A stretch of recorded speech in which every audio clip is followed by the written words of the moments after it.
I'm gonna bring back a memory you don't even know you have, probably like 98.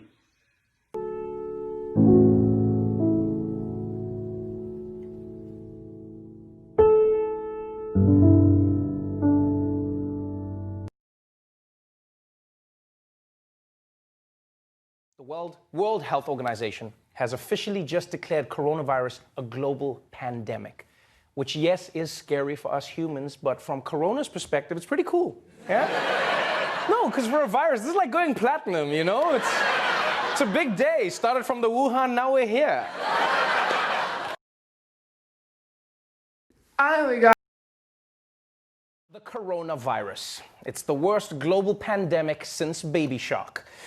There are now over 80,000 confirmed cases in 40 countries, including 57 confirmed cases right here in the United States. 58. And so, today, the presidents of the United States held an emergency press conference to address people's concerns. I've just received another briefing from a great group of talented people. We're ready to adapt and we're ready to do whatever we have to as the disease spreads, if it spreads. The level that we've had in our country is very low, and those people are getting better. We're very, very ready for this. I'm going to be putting our Vice President, Mike Pence, in charge. This is major news. Vice President Mike Pence will be in charge of America's effort to contain the coronavirus. And I think this is great. Yeah, because Mike Pence has a lot of experience in this area. He's been quarantining himself from women his whole life. Come on, people. You can't watch porn on a plane like a pervert. You watch it on the subway like a normal person. And look, I get it though. Some flights are long. You know, you gotta find a way to kill 2.5 minutes. I understand. But also, like, if this really bothers the other passengers, they should just give everyone who wants to watch porn their own row. Yeah? Yeah, you could just like book the porn row. They just put everyone, in fact, just put all the annoying people in their own section. There's like one row for the porn people, and then behind them, one row for the babies. They all make the same sound anyway. Yeah, it's just like, yeah, yeah, yeah. This is a global disease that's affecting everyone. And one of the craziest unexpected side effects of corona is probably in this video that came out of Thailand. Thailand has seen a massive drop in tourism because of the coronavirus. And so these monkeys are just invading cities.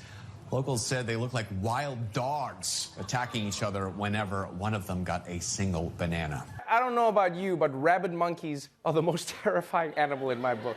No, because I know a lot of animals can attack you, but monkeys, for some reason, they just seem so much better equipped. You know, they can open doors, they can handle tools, you know, they can pick up things with their feet. They're the only animal that can do sign language, so they can even tell you what they're doing. They're like, I'm gonna kill you. What? I'm gonna banana. In New Jersey are pushing for schools to start teaching cursive again. While they're at it, why not teach the kids to drive wagons and churn their own butter for lunch? Just have kids in the cafeteria like, hark, I am famished from a day's journey hunting the Pokemon. Hast thou a Tide Pod for my repast? The coronavirus has officially shut Italy down. Fashion shows canceled, soccer matches canceled. Even the Statue of David is playing it safe. And by the way, I really do find it interesting how when the coronavirus hits a country, you learn what that country is all about.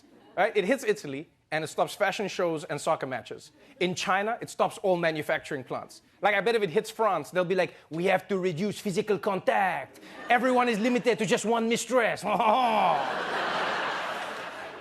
the big news that's really concerning is that the World Health Organization says we are reaching a tipping point where the virus could become a pandemic. So if you have a bucket list, now's the time to do it, my friends. Yeah, if you want to skydive, do it now. If you want to swim with sharks, do it now. If there's that woman at work you've always wanted to kiss, stay away from her. Didn't you learn anything from Harvey Weinstein? Also, she might have the coronavirus. So today my friend is trying to convince me that the coronavirus is made by the government, similar to how Ebola was made by the government. And I'm like, oh, dude, you're tripping. And he goes, oh, look it up, dude. So I did a little bit of digging. And in the past 20 years, there's been a lot of viruses in the US, a lot of really bad ones. For example, in 2004, there was SARS. In 2008, it was Avian. 2010, there was swine flu. 2014, it was Ebola. And then in 16, there was Zika. And now in 2020, we have the coronavirus. And when you think about all those dates, there's something that's in common. Think about it. Think about it. Oh, you got it? That's right. They're all election years. Hidden Things in Disney Movies Part 13. This goes pretty fast, so keep up. In the movie Inside Out, Colette from Ratatouille appears on a magazine cover. This one's huge, but in Toy Story 3, you can see Boo from Monsters, Inc. in the same scene as Lightning McQueen from Cars. In the movie The Little Mermaid, you can see 3 very, very big names in Disney. You can see Mickey, Donald, and Goofy all in the same scene. And in the movie Big Hero 6, you can see Hans on a wanted poster. Pretty cool. Disney sent a $250 bill to an elementary school for showing The Lion King. Meanwhile, the producers of Cats are giving $250 to every school that shows their film. Please play the movie, play the movie. Please, you can use this instead of spanking the kids. We're not monsters. Now, I'm sure there are many schools in America that play Disney movies and don't get busted. So what I want to know is, who snitched? Huh? Is there like one kid who had one of those toy phones that calls Mickey Mouse directly? Or was just like, Mickey, I got some valuable information. Mickey was like, oh, I'm on the way. I'm going to break some kneecaps. But I do feel bad for people stuck on that boat. Because it must be hard to diagnose coronavirus on a cruise ship. Because what are the symptoms? Huh? You're dizzy, you're nauseous, you feel like you got food poisoning. Those are all the symptoms of just being on a cruise ship. Yeah, this is probably one of the biggest reasons I'll never go on a cruise. Because have you noticed, whatever bad happens on a cruise, it happens for a really long time. Every other mode of transport, it happens and then it's done. You're in a car crash, it's over. If you're on a cruise, it crashes, it sinks for a week. If there's a virus, you're stuck there for a week. If there's hijackers, you're stuck there for a week. Yeah, if you join a throuple at the beginning of the trip, you're stuck in it for a week. Stop texting me, Helen and Howard. It's over now. You know who I feel bad for, though? The poor Somali pirate who's now stuck on board for a week. Yeah. He's just like, look at me. I am infected now. They say you want to try and clean as many things as possible. Things that you regularly touch, just to keep them safe. The CDC recommends that you clean frequently touched surfaces inside your home, such as tables, chairs, doorknobs, light switches. Making sure that you're getting a good deep clean on your couches and your upholstery. Researchers say you should be cleaning your phone as much as you clean your hands. So if you have time, if you have disinfectant or soap and water, then get to cleaning.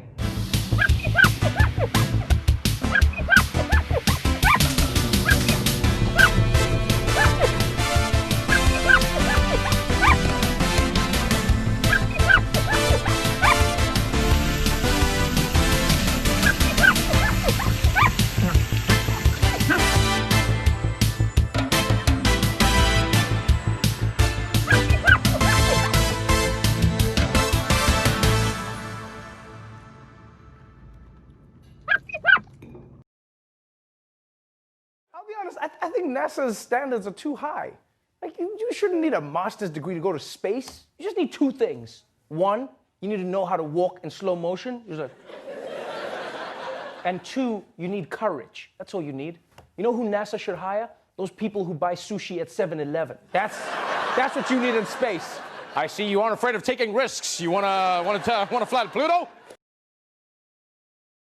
We should leave New York in the winter, and then we go colonize Florida for the winter, and then we force them to come here. Because I think too much warm weather makes people crazy. That's why Florida's the way it is.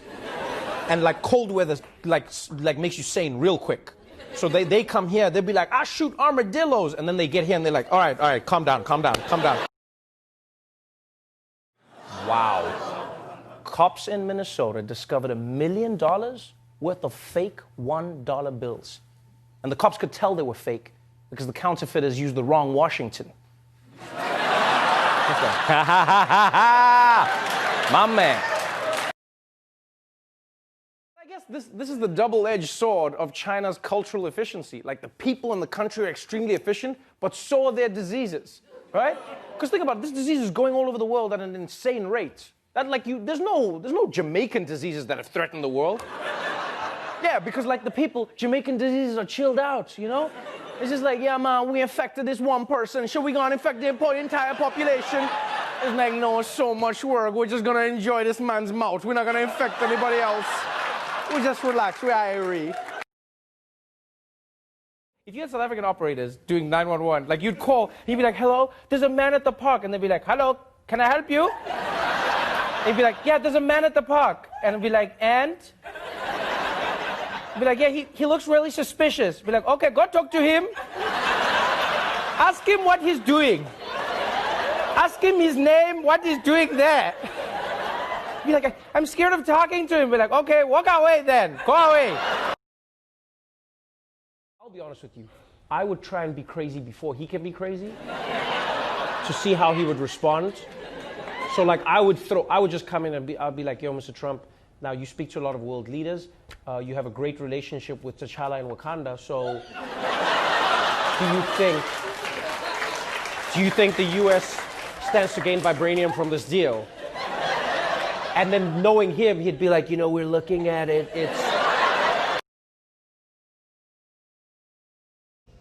I'm Gonna Ruin Your Childhood, Part 10. Alright, there's this scene in SpongeBob where he's blowing up these things, and there's just, I know, I'm going to pause it for you guys, but what does that look like to you guys? Not very children-friendly, SpongeBob. What's up with that? Somebody ate bat soup and got sick? I'm not surprised. Yo, more people got sick from it? That's crazy. I mean, it's in China though, right? Coronavirus? Bro, they named it after a beer. Wait, it's in other countries now? Like, it's spreading? It's the boomer remover. Wait, it's in the US now? Like, it's just one person though, right? It's nothing to worry about.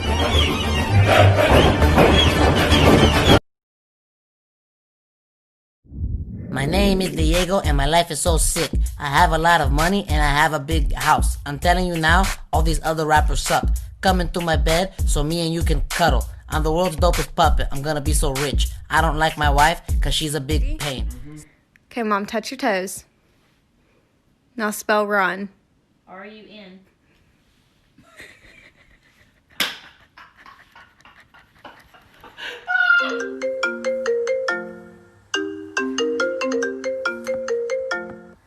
Hey, is this a good time? Is your girlfriend around?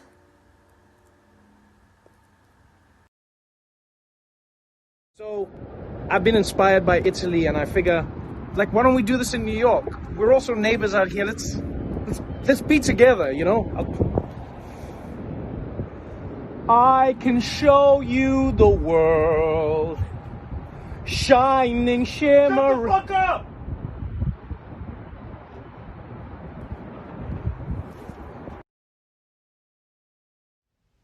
I'm Gonna Ruin Your Childhood, Part 8. Alright guys, so there's this one scene in Cars where rookie Lightning McQueen wins a race and his biggest fans, Mia and Tia, come up and they flash their headlights at him.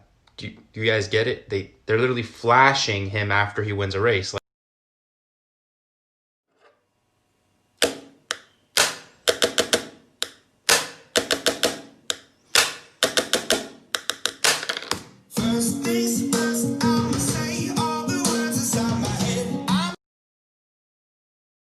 Alright, so it's my friend's birthday. I've been doing this prank since I was really little, but I've never filmed it. I figured TikTok's a good place. Step 1, dig a hole.